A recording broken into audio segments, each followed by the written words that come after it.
Good morning student. छात्रों, हमने नए साझेदार का प्रवेश का चैप्टर हमने 2 दिन पहले स्टार्ट किया था। उसमें हमने नए साझेदार के प्रवेश का जनरल इंट्रोडक्शन और उसके बाद नए साझेदार को प्राप्त अधिकार पढ़ा। आज हम इसका दूसरा बिंदु नए अनुपात की गणना हम पढ़ना स्टार्ट कर रहे हैं। नए अनुपात की गणना की ज़रूरत इसलिए पड़ रही है कि जो पूर्व के साझेदार फर्म को चला रहे थे वो अपने लाभ हानि अनुपात में लाभों और हानियों को बांट रहे थे, लेकिन जब नया साझेदार फर्म में प्रवेश करता है तो उन पुराने साझेदारों का अनुपात भी बदल जाता है। अतः हमें नए अनुपात की गणना करनी पड़ती है ताकि तीनों में लाभ हानि का विभाजन आसानी से किया जा सके। नए अनुपात की गणना: नए साझेदार सहित सभी साझेदार जिस अनुपात में फर्म के भावी लाभों को आपस में बांटते हैं। नए साझेदार सहित सभी साझेदार जिस अनुपात में फर्म के भावी लाभों को आपस में बांटते हैं उसे नया लाभ विभाजन अनुपात कहा जाता है।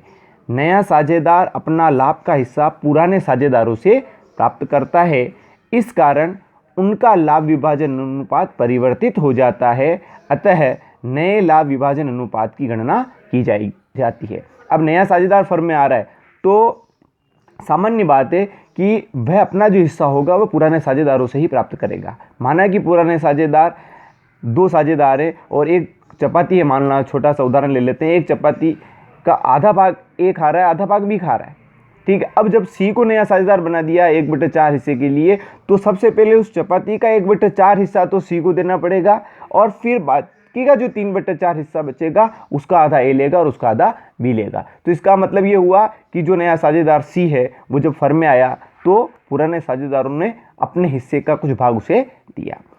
सूत्र देखिए,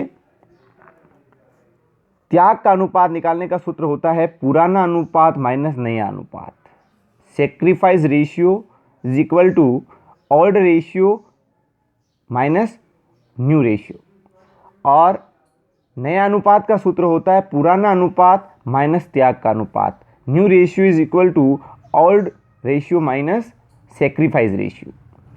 नए लाभ विभाजन अनुपात व त्याग अनुपात की गणना विभिन्न परिस्थितियों में निम्न प्रकार से की जा सकती है। नए अनुपात की गणना के लिए आपकी बुक्स में 5 स्टेप्स दी गई है। उन 5 स्टेप्स से आज हम पहली स्टेप्स को लेते हैं और उसको समझते हैं।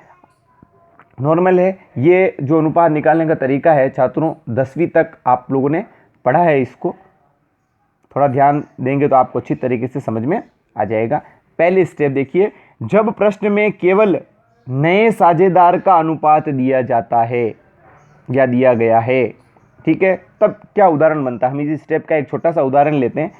ए व बी एक फर्म में साझेदार हैं जो 3:1 में लाभ विभाजन करते हैं। फर्म में पहले साझेदार कौन थे? ए और बी थे। वो किस अनुपात में लाभ को बांट रहे थे? 3:1 में लाभ को बांट रहे थे। सी लाभों में 1/4 हिस्से के लिए प्रवेश करता है।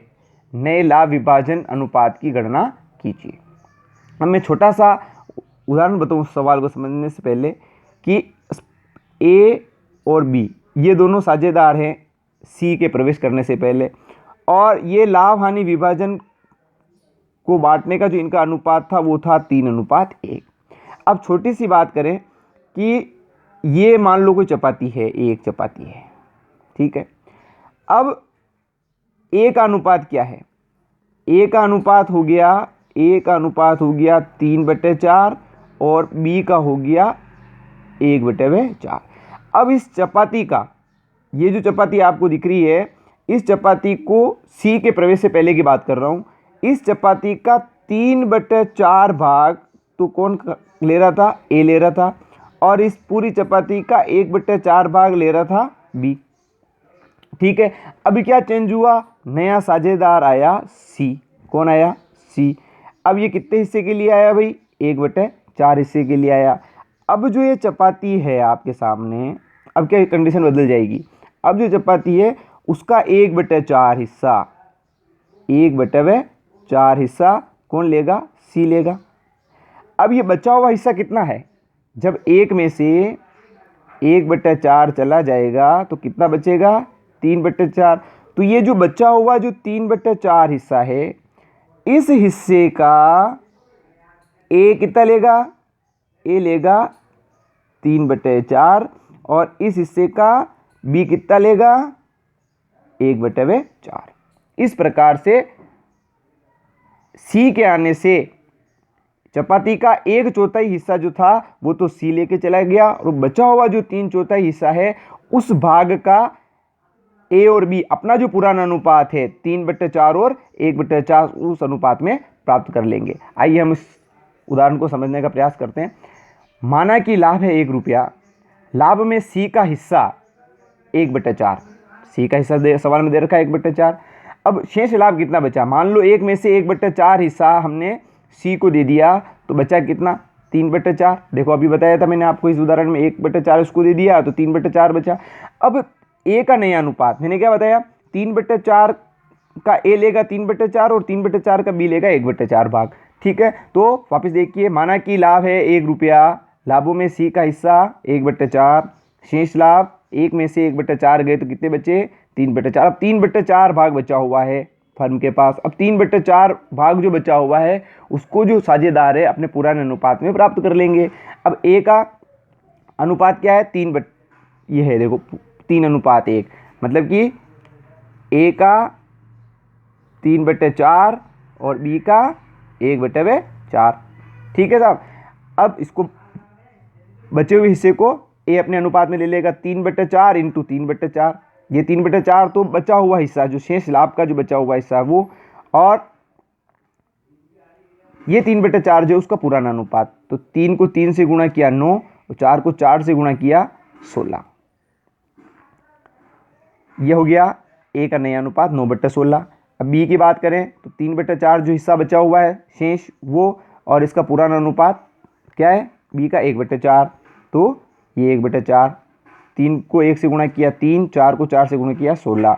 अब सी का नया अनुपात, सी का कितने हिस्से के लिए आ रहा है? 1/4 के आ रहा है, तो 1/4। अब देखो इसके नीचे भी 16 हैं, इसके नीचे भी 16 हैं, तो हमें इसको भी इस रूप में परिवर्तित करना है। तो इसका हिस्सा है 1/4। अब इसके हिस्से को मैं किस संख्या से गुणा करूं कि इसके नीचे भी 16 आ जाए? तो मैं 4 को 4 से गुणा करूं तो 16 आ जाएगा। तो जिस संख्या को मैं नीचे से गुणा करूंगा उसी संख्या को ऊपर से भी गुणा करना पड़ेगा। तो मैं इंटू कर दूंगा 4/4। मुझे 16 लाने, इसके इन दोनों के नीचे 16 है तो इसके नीचे भी 16 लाने। तो नीचे 4 हैं, अब 4 को 4 से गुणा करूंगा तभी 16 होंगे। तो 4 को 4 से गुणा किया 16 हो गए। जिस संख्या को नीचे से गुणा करूंगा उसी संख्या को ऊपर वाली संख्या से भी गुणा करूंगा। तो 4 को 1 से किया 4। तो ए का नया अनुपात हुआ 9/16, 3 का बी का हुआ 3/16 और सी का हुआ 4/16। तो तीनों का नया अनुपात हो गया 9:3:4। ये ए का, ये बी का और ये सी का। छात्रों, इस तरीके से हमारा ये इस नए अनुपात की गणना की पहली स्टेप समाप्त हुई। आज इसको समझिएगा। कोई भी परेशानी हो तुरंत, जहाँ पर भी आपको समझ में नहीं आ रहा है, कोई प्रॉब्लम आ रही है, आप तुरंत मुझे कॉल करके उस समस्या का समाधान करेंगे। धन्यवाद।